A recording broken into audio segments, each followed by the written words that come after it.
In the final winter of the Second World War, long before the official surrender was signed, long before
as a single dramatic revelation,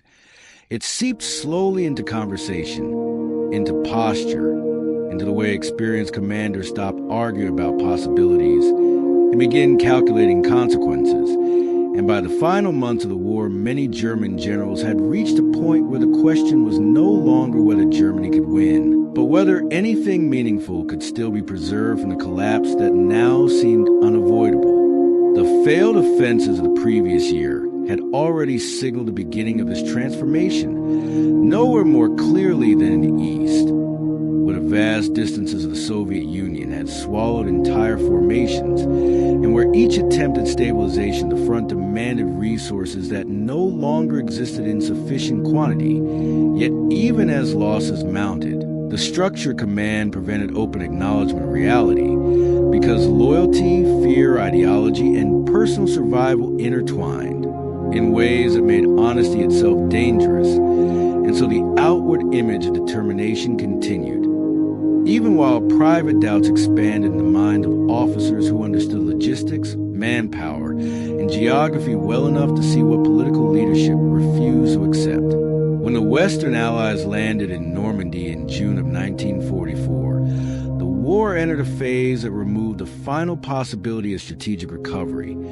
not because the landing itself guaranteed immediate defeat, but because it forced Germany into a two-front struggle it no longer possessed the strength to manage. And from that moment forward, every German decision became reactive rather than decisive, every movement constrained by shortages that could not be solved,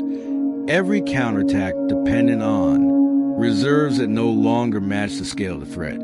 And although official communications continue to frame each action as part of a larger path toward reversal, experienced commanders could already measure the shrinking space within which any real maneuver remained possible. Yet even then,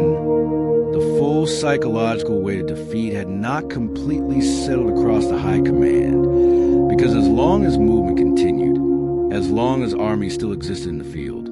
And as long as new plans could be drafted across the surfaces of those ever-present maps, the illusion of agency survived, fragile but persistent, and it would take one final sequence of events during the winter of 1944 and the opening months of 1945 to extinguish that illusion almost completely, replacing it with something colder and far more permanent. The quiet understanding that the war had already been lost, even if the fighting had not yet stopped. The Ardennes Offensive, launched in December 1944, represented the last attempt to reverse the inevitable through boldness alone, a gamble built not on strength but on desperation, designed to fracture Allied lines, capture Antwerp, and force negotiations that might preserve a portion of the Reich from total destruction. And for a brief moment, in the confusion of the opening days, the attack created exactly the uncertainty it depended upon. Yet uncertainty is not the same as victory, and the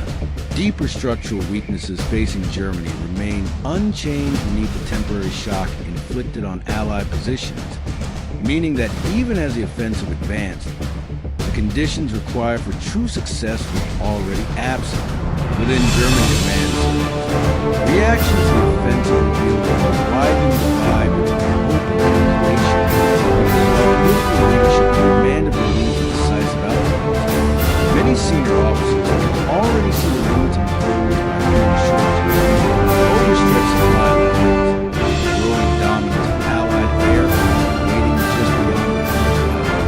and as reports accumulated describing slow advances, isolated units, and mounting losses, the possibility that this final gamble might fail again drove the private concern towards silent certainty in the minds of those responsible for understanding reality rather than declaring it. What makes this moment historically significant is not simply that Germany was losing, but that experienced military leaders began to understand that action would change the fundamental trajectory of the war. And once that understanding takes hold inside a command structure, everything that follows becomes different. Orders continue, battles continue, and soldiers continue to die. Yet beneath the surface, the purpose of those sacrifices shifts from pursuit of victory toward delay of collapse. And it is inside this transformation, invisible to most of the world at the time, that the true end of the war in Europe quietly began. Because the day German generals knew the war was lost was not marked by surrender, nor by a single battlefield detachment, but by the gradual disappearance of war itself. The moment when strategy turned into endurance, and confidence turned into silence, the future of an entire regime narrowed into a single unavoidable question that none of them openly asked, yet all of them had already begun to understand. And in the weeks that followed, as winter tightened its grip across Europe, the sound of artillery continued to echo from forests, cities, and frozen fields. That silent understanding spread further than the ranks of command, shaping decisions and limiting possibilities.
understood the futility of continued resistance,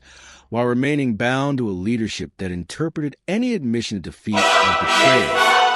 forcing decisions that were destruction that altering outcomes. And in this environment, silence became not only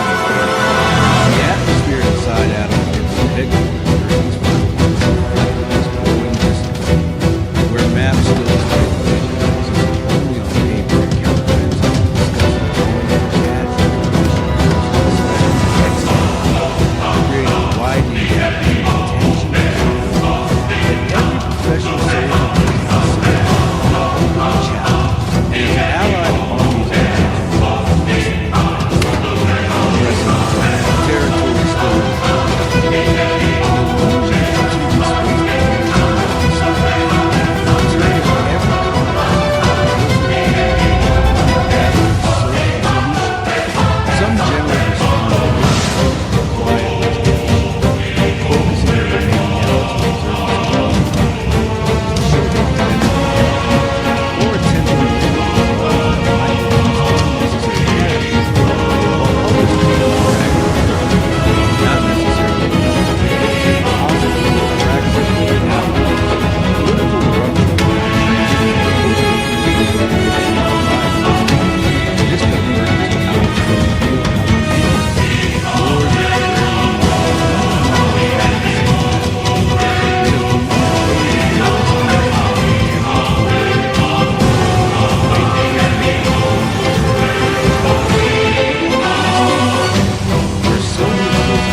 or attempting to not necessarily possibly attractive political this convergence that pressure was crossing the remaining distance and measured line with a sense of depth, a realization that carried enormous psychological weight within the German command structure, because rivers, mountains, and fortified lines had always provided the illusion of permanence. Yet when those barriers fell in rapid succession, the war's conclusion ceased to be theoretical and became immediate, tangible, approaching with every report that arrived from the front. Inside bunkers where artificial light replaced the natural rhythm of day and night, the sense of isolation intensified, separating those directing the war from the world experiencing its consequences. And in that separation, the final transformation occurred. Not dramatic, not announced, but deeply consequential. The shift from attempting to shape events toward merely witnessing them unfold. A moment historians often struggle to pinpoint because it leaves no clear document, only fragments of testimony, altered tones, and recorded conversations, and the quiet behavioral changes of men who had spent their lives believing that disciplined planning could master uncertainty, now confronted with a reality beyond control. For many of these generals, the knowledge that the war was lost did not arrive as despair alone, but as a burden of responsibility, because understanding defeat while still commanding armies creates a moral tension unlike any other, the obligation to obey orders conflicting with the instinct to preserve life, the demand for continued resistance colliding with the certainty that resistance could no longer achieve purpose. And within this tension, some sought ways to shorten the suffering while others remained bound to loyalty that persisted even after hope had disappeared. As March turned to April in 1945, the physical and psychological distances separating recognition from collapse grew ever smaller, Allied artillery drawing within range of Berlin, Soviet forces tightening their encirclement, and communication between scattered German units breaking down into fragments. And in this narrowing space, the final meaning of defeat became unavoidable, not simply the loss of territory or power, but the end of an entire vision that had driven the war from its beginning, leaving those who had served it to confront the consequences of decisions made years earlier when victory had seemed certain and alternatives unnecessary. What makes this period so haunting in retrospect is the contrast between external violence and internal silence.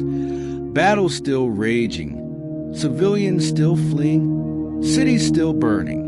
while inside command rooms the future had already been decided in the minds of those most qualified to understand it, creating a strange temporal divide where the war continued in reality even after it had ended psychologically. And it is within this divide that the true final chapter of the European conflict began to unfold,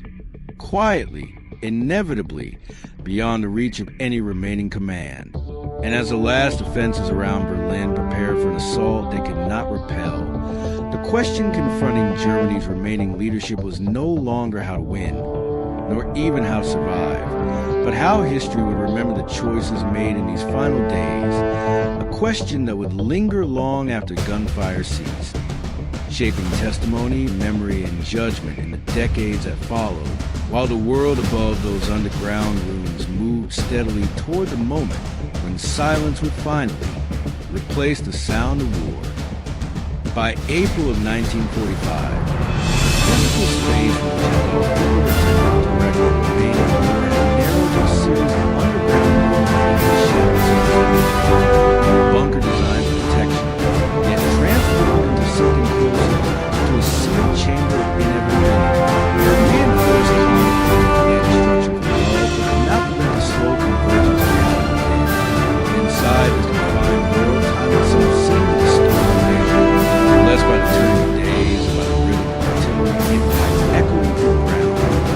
Each distant explosion a reminder that the frontline was no longer an abstract position on the map, but forces closing steadily toward the center of power. The environment of the field was defined not only by physical confinement, but by psychological compression, a place where hierarchy, loyalty, fear, and denial with exhaustion and unspoken awareness. Because nearly everyone present understood, at least privately, that the war outside could no longer be shaped by any command issued from below the earth. Yet the rituals of authority continued with remarkable persistence. Conferences still held, reports still delivered, divisions still ordered to move across landscapes already lost, as if the continuation of procedure might somehow postpone the final recognition. None of them could escape, for the generals and officers who entered and exited the bunker during these final weeks. The contrast between the world above and the world below created a disorienting dual reality, because outside Berlin had become a battlefield of collapsing streets, advancing Soviet army, and civilians trapped between destruction and surrender, while inside the bunker the structure of command attempted to preserve the illusion of control through discussion and planning. Even as the information arrived, the front grew increasingly fragmented and delayed, more irrelevant to the scale of the crisis than before. Hitler himself had changed from a boundary figure towards dominating the vast with a certain amount of intensity. His physical condition visibly deteriorated, movements slowed, posture weakened, voice at times unstable. Yet the transformation that mattered most was not physical but psychological, a narrowing deception that turned from reason into irreversible contradiction, because acknowledging the phenomenon required abandoning the ideological framework that defined not only the war but its entire sense of purpose, and so denial became not merely a political stance but a personal necessity, shaping every remaining decision on those walls. Conversations recorded by those present revealed a pattern of tragedy and healing, a moment of anger rendered but sudden shifts to imagined counterattack of the enemy forces that no longer existed, and enemies required to task because the scale of destruction seemed almost abstract, illustrating how human face the collapse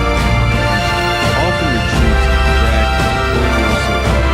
rather than confronting the full weight of it.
suspended state where action had been replaced by anticipation, and in that suspension emotions intensified. Loyalty hardened for some no doubt deep into life, creating a silent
one measured not in hours or commands, but in the shrinking distance between advancing Soviet artillery and the final defensive positions scattered across shattered streets, where entire neighborhoods had been reduced to fragments of brick and smoke, and where the remaining German soldiers, many of them exhausted, wounded, or scarcely trained, fought not with the expectation of victory, but with the inertia of orders that had not yet caught up with reality, creating a battlefield defined less by strategy than by inevitability. The sounds rising from the surface carried a texture distinct from earlier phases of the war, because this was no longer the thunder of maneuvering armies across open terrain, but the compressed violence of urban collapse, artillery shells striking at close range,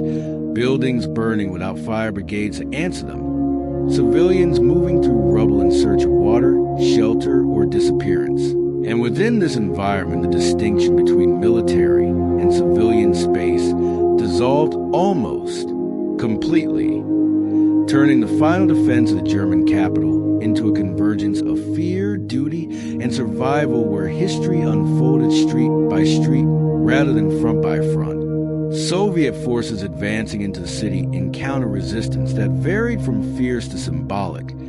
Some units fighting with determination shaped by years of propaganda and discipline. Others surrendering when isolation made continued combat meaningless, illustrating how the final moments of wars rarely follow a single emotional script, because even within the same collapsing structure, individuals respond differently to the certainty of defeat, some clinging to loyalty until the end, others choosing preservation the moment illusion disappears. And between these extremes lay countless quieter decisions never recorded in official reports, yet essential to understanding how the war truly concluded. For the generals who had already understood that the conflict was lost, the battle for Berlin represented not a chance for reversal, but the visible confirmation of conclusions reached weeks or months earlier in private thought. And this confirmation carried its own psychological weight,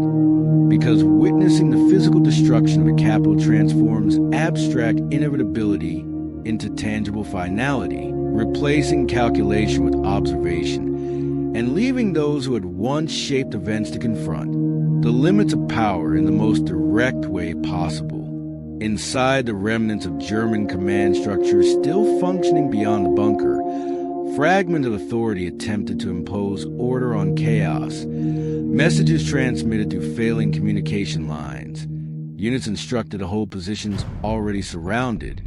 And negotiations considered in whispers rather than declarations, revealing how the end regimes often unfolds through hesitation rather than decision. As individuals struggle to determine which action belongs to duty and which belongs to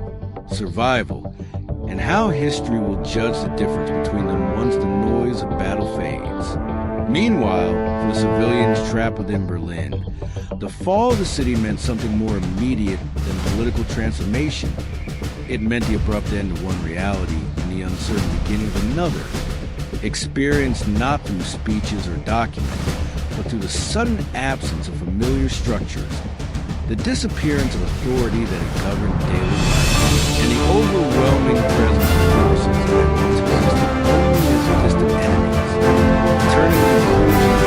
of conflict into an intensely personal moment fluid across thousands of individual lives simultaneously. As Soviet troops moved closer to the center of the city, the symbolic heart of the right moved to a handful of locations whose names were later defined in the buildings, squares, and corridors of power now surrounded by destruction. And in this narrowing geography, the distance between the Soviet and present collapse became almost visible, as if history itself were progressing to a single contact with reality.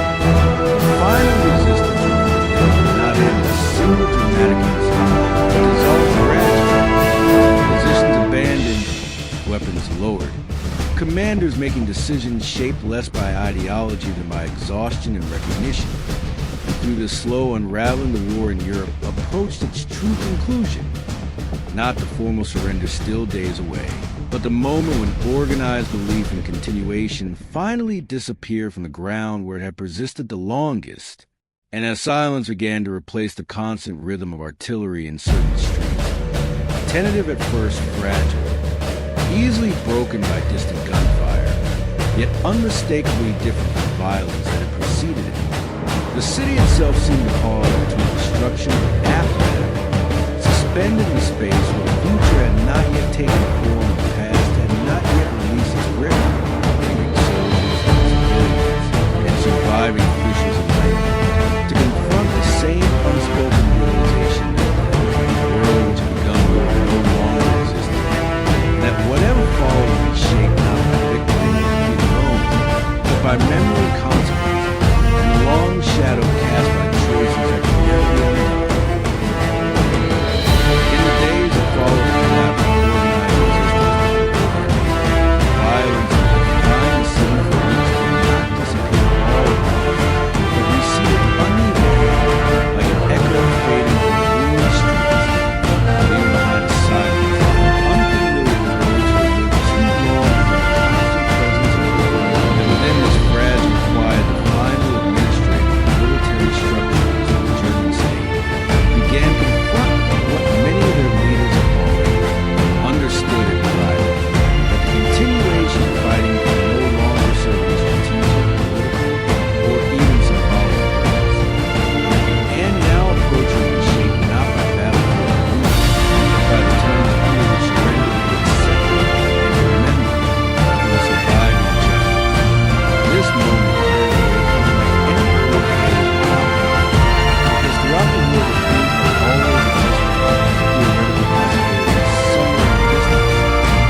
in irreversible silence. When the instruments of surrender were finally prepared and transmitted, the act itself unfolded without the grandeur that surrender from the triumph. Rarely arrives a spectacle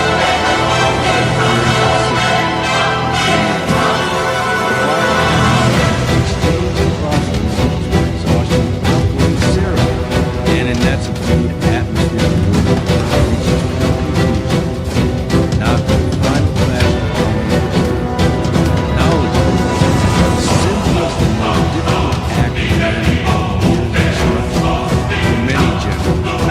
Emotional response not relief.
It's something that continuation had become impossible, and as the machinery of war fell silent across the European continent,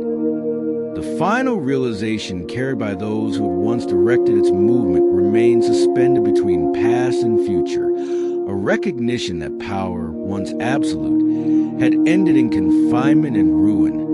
and that the consequences of decisions made in moments of confidence would extend far beyond the lives of those who had made them,